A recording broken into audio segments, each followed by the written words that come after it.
Coming up on a newscast. Unionized truckers continue their strike, impacting supplies of cement and gasoline. The nation's top office once again urges them to get back to work to avoid further return-to-work orders. Seoul, Texas late-night extra charge period will be extended. Customers must pay extra from 10 p.m. instead of midnight. China mourns the passing of its former leader Jiang Zemin. While foreign governments express condolences in accordance with the country's customs, delegations or representatives from foreign nations will not be invited to the funeral.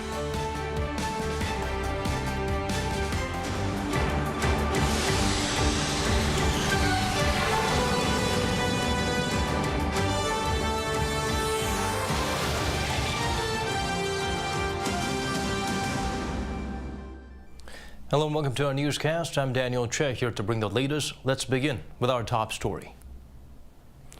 The ongoing trucker strike is impacting the nation's supplies of cement and gasoline. The presidential office again called on them to go back to work to prevent further return to work orders in industries other than cement. Lee Kyung-eun starts us off. The unionized truckers' strike is affecting more construction sites. Concrete supplies have been disrupted at more than 600 sites nationwide before the truckers went on strike, calling for the minimum freight rate system to be made permanent. Trucks moved an average of 200,000 tons of cement every day, but on Wednesday they moved less than one-fifth of that amount. It's more than a few days ago, however, as some drivers got back on the road following the government's return-to-work order issued on Tuesday. The government is still in the process of officially delivering the order to individual drivers, a necessary step for the order to take effect. When a driver is served with the order, either directly or via their employer, he or she must return to work by the next day or face penalties. The cement truckers' partial return to work has helped restore some movement of containers, now at 64% of the normal level. But truckers in industries other than cement who are not subject to the executive order is taking a toll on gasoline supplies. 33 stations have run out of fuel, mostly in Greater Seoul area, but soon to spread nationwide. On the previous day, the industry minister warned that a return to work order could be invoked for fuel tanker drivers too. Fuel shortages could cause a great sense of fear among the people, so related ministries are reviewing another possible return-to-work order. The presidential office on Thursday said it will be best to prevent the situation and once again urged truckers to quickly return to work. It also reiterated the government's stance of zero tolerance for the strike by self-employed truckers, which it deems illegal, because owner-operators are not legally classified as workers who can take part in actions by a legally recognized labor union. Lee Kyung-eun, Arirang News. The late-night surcharge for Seoul, Texas will take effect from 10 p.m. starting Thursday. That's 2 hours earlier than before. For mid-sized taxis, the surcharge will be applicable from that time through 4 a.m. the following morning. The rate will also rise from the current 20% to a maximum of 40% between the hours of 11 p.m. and 2 a.m., as this is when demand for cabs peak. Meanwhile, a new base rate of 4,800 won, or around $3.70, will take effect from February. South Korea posted another trade deficit last month, the 8th in a row, making it the longest streak since the Asian financial crisis. Meanwhile, chip exports declined. Here's Shin Se-byuk with a breakdown of the numbers. South Korea logged a trade deficit for the 8th straight month in November due to high global energy prices. Trade Ministry data released Thursday shows South Korea suffered a trade deficit of over $7 billion in November. That is the longest streak since the 1997 Asian financial crisis. This came as South Korea's exports declined on year by 14% to just shy of $52 billion. This marks a second straight month of a drop in exports, following a 5.7% on-year fall in the previous month. The ministry attributed this to a global economic slowdown and ongoing logistics disruptions caused by a trucker strike in South Korea. By item, overseas sales of semiconductors, South Korea's key export item, fell almost 30% on year on falling demand. Sales of petrochemicals also tumbled more than 26%. But car exports jumped to an all-time monthly high of $5.4 billion, up 31% year-over-year, while petroleum products increased by 26%. Such a mixed performance from industries, according to an economy expert, is due to differing economic conditions at export destinations. South Korea's exports are very sensitive to global economies, particularly China's.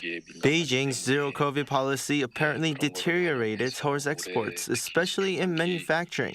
On the other hand, the situation in the U.S. is pretty good, so South Korea could have an outstanding performance in terms of auto exports.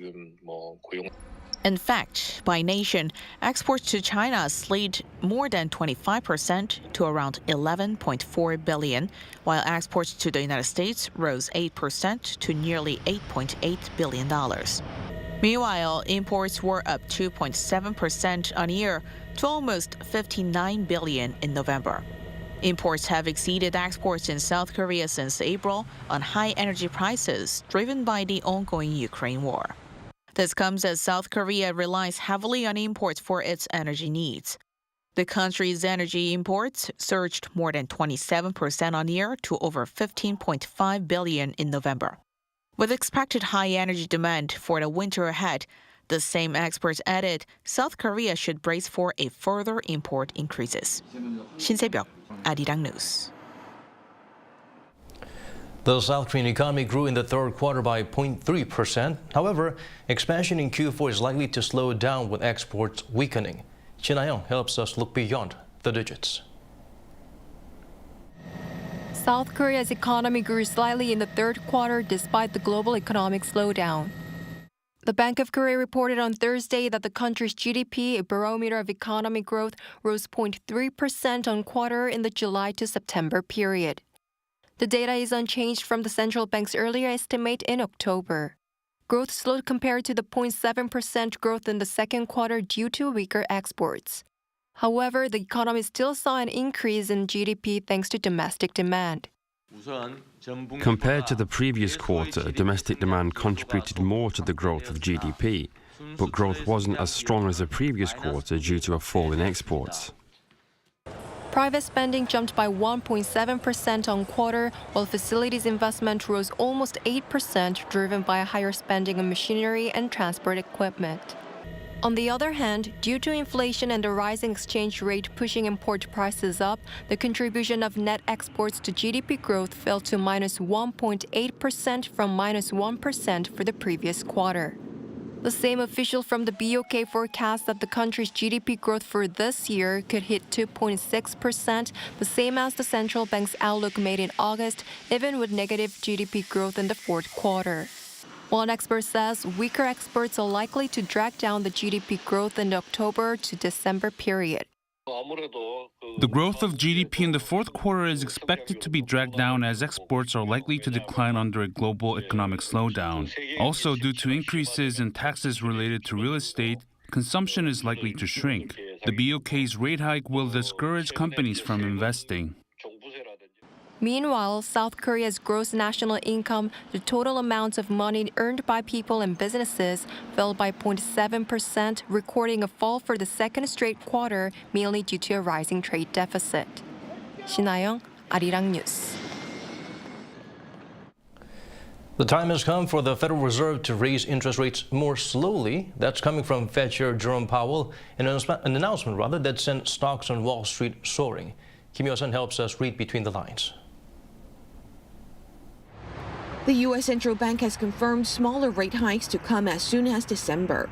While addressing an economic forum hosted by the Brookings Institute, Fed Chairman Jerome Powell said Wednesday that the time has come for moderating the pace of rate increases.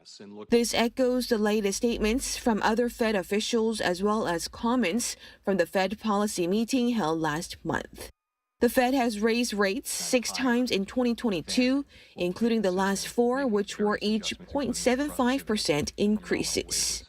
However, Powell also noted Wednesday that monetary policy is likely to stay restrictive for the time being until there are promising developments in taming inflation. Saying that inflation remains too high, he stressed that the future path for prices is highly uncertain. He pointed to the labor market as a key component of inflation, explaining how job openings have been outpacing the number of available workers in the country. His remarks were applauded by Wall Street, with the tech-heavy Nasdaq soaring 4.4%. The Dow Jones Industrial Average and the S&P 500 each added over 2% and 3% respectively. Kim Hyo-sun, Arirang News.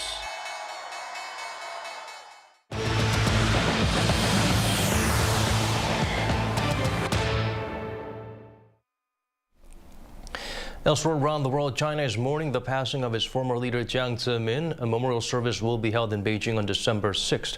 Kim Jong-sil has the full story. People in China are mourning the passing of the country's former leader Jiang Zemin, who died on Wednesday of leukemia at his home in Shanghai. Chinese newspapers turned their front pages black on Thursday, and flags flying from key government buildings were at half-mast. Even the websites of Chinese ministries, media outlets, and e-commerce platforms were black and white. CGTN said Thursday that according to Jiang Zemin's funeral committee, a memorial service will be held on December 6th at the Great Hall of the People in Beijing. Current Chinese President Xi Jinping serves as the chairperson for the committee. However, as per Chinese customs, delegations or representatives from foreign countries will not be invited. South Korea's presidential office said Thursday that President Yoon Suk-yeol plans to send a telegram with his condolences. Other countries such as the U.S. and Japan have expressed already theirs. Regarding former leader Jiang, South Korea's foreign ministry said it highly appreciates the contributions made to the development of relations between South Korea and China in 1992 when the two countries established diplomatic relations. Kim Jong-sil, Arirang News. The president of Vietnam is traveling to South Korea next week. Nguyen Xuan Phuc will stay for 3 days as President Yoon's first state guest. Officials say the leaders will hold talks on Monday, then attend a state banquet that evening. They are expected to discuss ways to strengthen cooperation in security and the economy, as well as regional and global issues. The top office said Vietnam is a key partner, and the president's visit will serve as an opportunity to build on 30 years of diplomatic relations. North Korea's ruling Workers' Party will hold the meeting of its Central Committee later this month to discuss policies for next year. There could be some announcements of policies related to Seoul and Washington.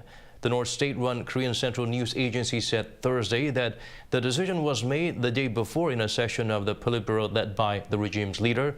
Kim Jong reportedly told the Politburo that the North has been tested this year by unprecedented adversity. Still, he said the regime's prestige and honor has reached new heights under the leadership of the party's Central Committee.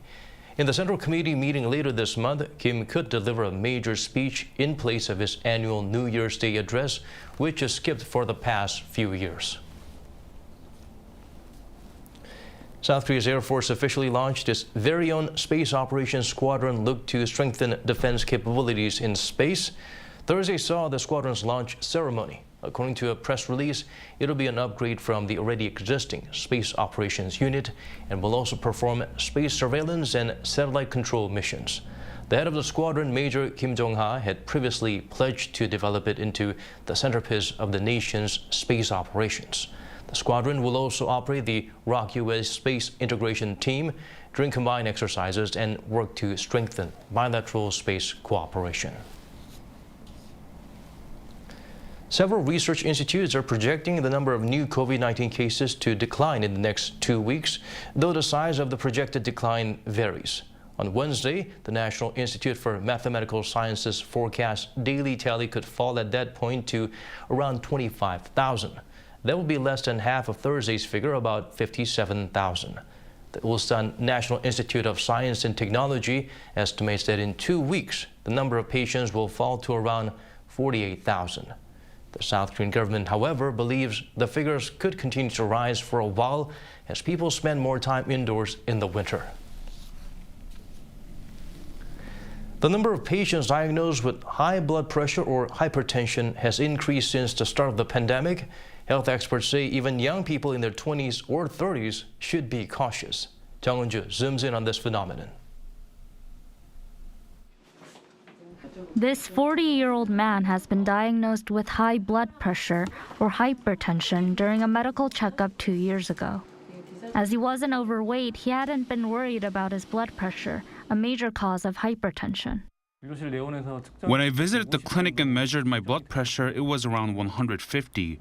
I immediately started taking medicine because it was too high to control through only diet or exercise. The number of hypertension patients has increased since the COVID-19 pandemic. The proportion of adults aged 30 or over diagnosed with hypertension rose from 19.4% in 2019 to 20% last year.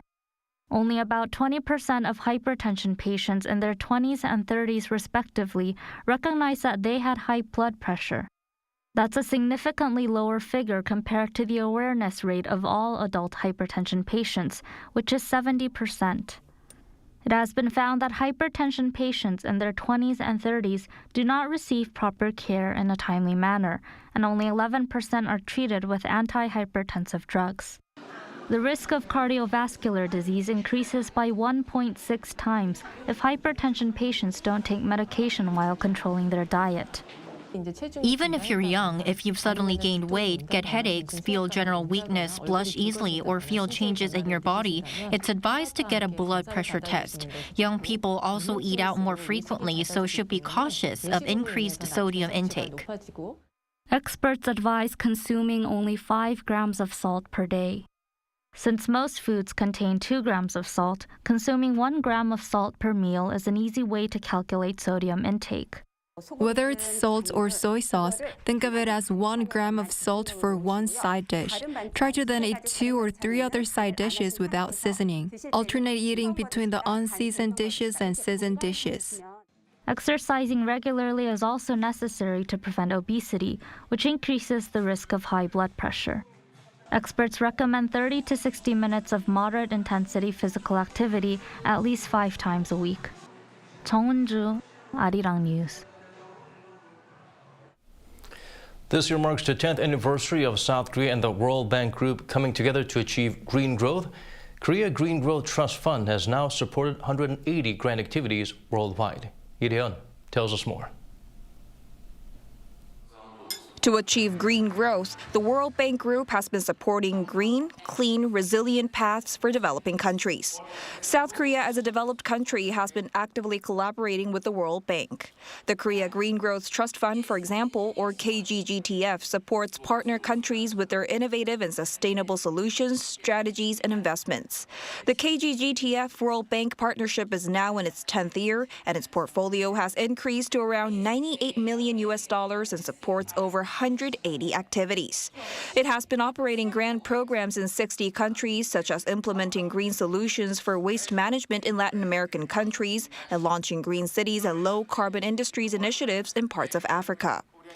Speaking to Arirang News, the Vice President for Sustainable Development of World Bank Group, Vogel, says South Korea has a unique economic development story. Korea is the only country in the world that within our lifetime experienced a famine and over the course of just a few decades became an OECD country. So Korea does something right, and it does something better than anyone else. And I think it's very important for the rest of the world to understand what that is. KGGTF now plans to advance its green growth into Build Back Better in the post-pandemic era. Right, so this is very difficult decisions have to be made. And I think they have to be very strategic how they use their money. But we are convinced that if we help them in their diagnostic to really understand with limited resources what is the most important thing and the most impactful thing that you can do as a country, I think that's a huge contribution. He also urged the government and institutions around the world that everything they do must be sustainable and climate friendly. Ukraine war, we're dealing with the fallout of the Ukraine war, we're dealing with COVID, we're dealing with debt crisis, we're dealing with inflation issues. But all of these, the war will end. Inflation will come down. Debt can be restructured.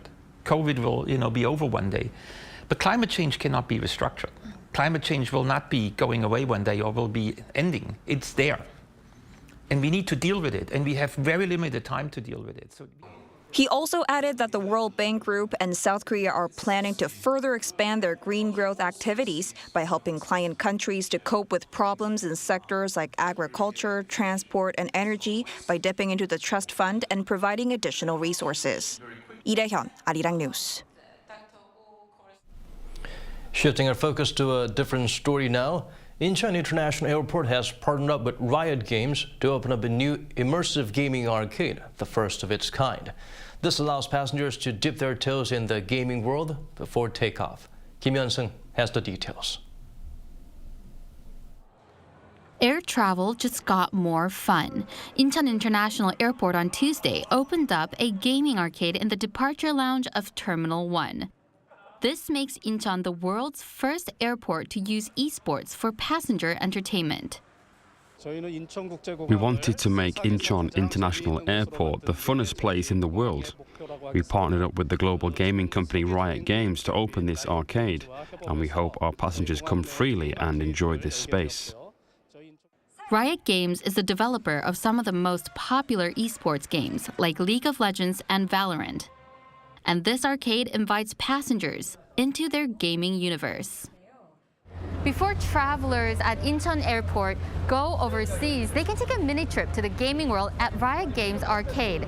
Just get a boarding pass here and start your adventure. The arcade has 5 zones.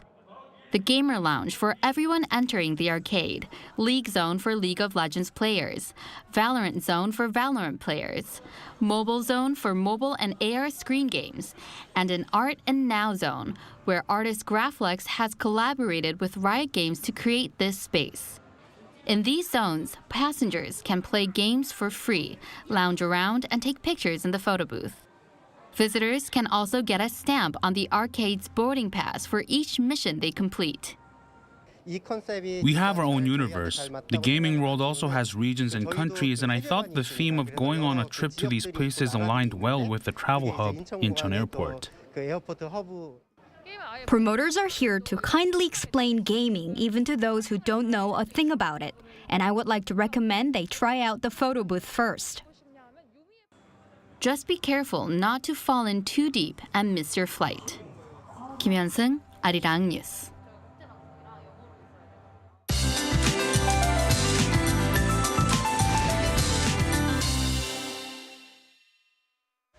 The nation is set to be gripped by the powerful cold wave until tomorrow morning. Frigid spells are expected in Seoul with temperatures starting off at -7 degrees Celsius. Daytime conditions will get a tad warmer, though, with readings returning back to the positive range. However, this only applies for some regions and not all. Places like Daegwallyeong and Gangwon-do province will stay ice cold until the daytime at -1 degree. The west coast will continue to have a mix of sleet and snowflakes until the morning. The coastal regions of Chungcheongdo and Jeollado provinces expect about 1 to 3 centimeters. Parts of the capital region may also see some light snowflakes flying around. For the East Coast and parts of the Seoul metropolitan area, dry conditions are persisting. For those in the area, please take extra precautions against fires. And tomorrow, Seoul will be starting off at -7 degrees, Chuncheon at -11. Daily highs in Seoul will get up to 2 degrees, Gwangju 7, Daegu and Gyeongju will be reaching 6 degrees Celsius. On Saturday, central regions, including Seoul, will see snowfall for the morning hours. That's all for now, and here are the weather conditions around the world.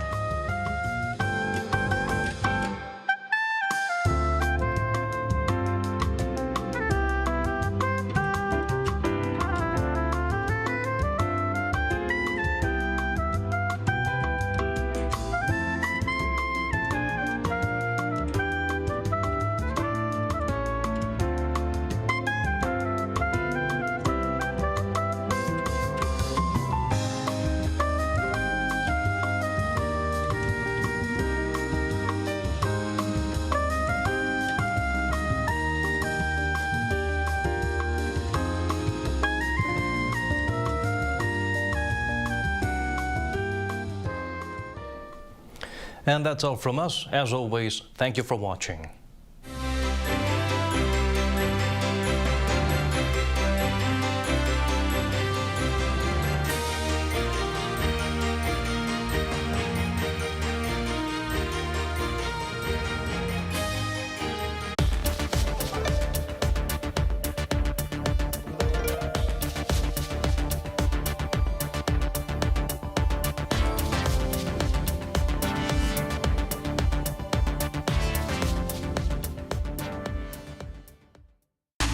2022 Overseas TV Viewer Survey.